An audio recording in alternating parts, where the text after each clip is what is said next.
देखो, मैं धन्यवाद दूंगा कि मेरे आने के पहले आपने यूपी से बुलडोजर मंगा दिया, और ये माफिया और आतंकवादियों का सबसे अच्छा उपचार है। कैसे आप सब? उम्मीद करती हूँ सब लोग खुश और स्वस्थ होंगे। गर्मी बहुत है, प्लीज़ ध्यान रखिए अपना, ठीक है। ये योगी आदित्यनाथ, उनकी जो स्पीचेस होती है बहुत ही बोलते हैं ना, एकदम दिल खोल के बोलते हैं, जो उनके मन में है, जो चाहते हैं वो दिल खोल के बोलते हैं, ना घुमा फिरा करके। तो उन्होंने बोला ये एक्चुअली बिहार में 7वें चरण का चुनाव होने वाला है, तो वहीं पे वो गए थे। वैसे तो यूपी में भी होने वाला है, लेकिन बिहार गए थे, और बिहार में उन्होंने बोला कि अच्छा किया आपने यूपी से बुलडोजर ला करके। क्यों? क्योंकि ऐसे गुंडे और मवाली और बदमाशी और माफियाओं के लिए बुलडोजर होना बहुत ज़रूरी है, ये योगी आदित्यनाथ का कहना था। तो बात सही है, यूपी में उनको बुलडोजर नाम से भी संबोधित किया जाता है योगी आदित्यनाथ को। तो ये देख सकते हैं कि स्पेशली मैं इस बात को बोलना चाहती हूँ कि बीजेपी गवर्नमेंट में आप देख सकते हैं कि एज एक महिला होने के नाते मुझे पता है कि किस तरीके से सेफ्टी के लिए, स्पेशली महिलाओं के लिए काम किया गया है भारतीय जनता पार्टी के सरकार में। और पहले की जो सरकार थी उसमें किस तरीके से बाहर जाने में आप 7 बजे के बाद निकल नहीं सकते हैं, 7 बजे के बाद आप जाएंगे तो घर वाले ही नहीं जाने देंगे, आप खुद, आपको एक भय का माहौल हुआ करता था, किसी का मर्डर हो जाना, गुंडे मवाली। आज आप देख सकते हैं, आप कांग्रेस के भी सपोर्टर होंगे तो आप ये बोल सकते हैं कि पहले की सरकार और अभी की सरकार में भय मुक्त किसका है। भय इस सरकार में जिस तरीके से पूरे हर जगह माफियाओं पर लगाम दिया गया है वो काबिले तारीफ है। पहले जिस तरीके से छेड़खानी, माफिया और गुंडे मवालियों की चीज़ें हुआ करती थी, वो अपनी चरम सीमा पे थे। खैर, सरकार जिस पहले की जो सरकार थी उसमें कई माफिया और ये सारी चीज़ें भी हुआ करते थे।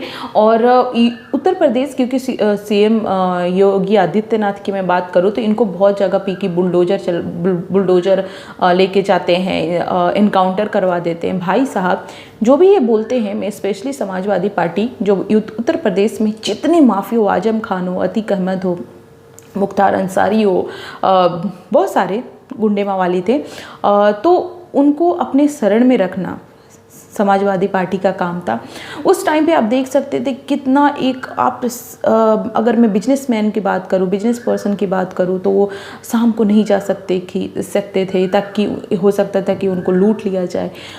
उसके अलावा महिलाओं की मैं बात करूं, महिलाएं तो सोच भी नहीं सकती थी बाहर जाना शाम को। लेकिन आज आप एक देख सकते हैं कि भय मुक्त हुआ है राज्य, जिस तरीके से हर एक राज्य पे वो कार्रवाई की जा रही है। तो यूपी की मैं अगर बात करूं, क्योंकि मैंने आपको बताया है कि मेरा मायका, मेरा जो जीवन है बचपन वो बिहार में गुजरा है। तो बिहार में जो छोटा से मैं देखते आई हूँ, जब छोटी सी थी, कि बिहार में कैसे गुंडागर्दी हुआ करता था, जैसे किडनैपिंग होना, शाम को बाहर नहीं जा सकते थे। उसके अलावा जब मैं उत्तर प्रदेश में मेरी शादी हुई है और वहाँ पर भी मैंने ऐसा नहीं है बिहार यूपी कोई अलग का माहौल था, बिहार यूपी में सेम माहौल था, गुंडा माफिया और ये सारी चीज़ें हुआ करते थे। लेकिन आज जिस तरीके से स्पेशली उत्तर प्रदेश में स्टेबल हुआ है और जिस तरीके से लगाम दिया गया है, वो योगी आदित्यनाथ की मैं जितनी तारीफ़ करूँ उतना कम है, क्योंकि उन्होंने जिस तरीके से माफियाओं पर लगाम लगाया है वो बहुत ही। और मुझे लगता है कि आप किसी भी कंट्री में, किसी भी देश में, राज्य में रहने के लिए सबसे पहले तो आपको सेफ्टी बहुत ज़रूरी है। भाई, जब तक आप सेफ़ नहीं रहोगे तो आप क्या काम करोगे? मुझे नहीं लगता कि प्रॉपर कुछ काम हो पाएगा, क्योंकि जब आपके अंदर डर है तब तक आप कुछ नहीं कर सकते। तो इस चीज़ को भारतीय जनता पार्टी ने बहुत फोकस किया है, बहुत अच्छे से काम किया है। और स्पेशली जब ये योगी आदित्यनाथ बोलते हैं तो मुझे बहुत ही अच्छा लगता है कि जिस तरीके से उन्होंने माफियाओं पर लगाम लगाया है और जिस तरीके से एनकाउंटर किए हैं।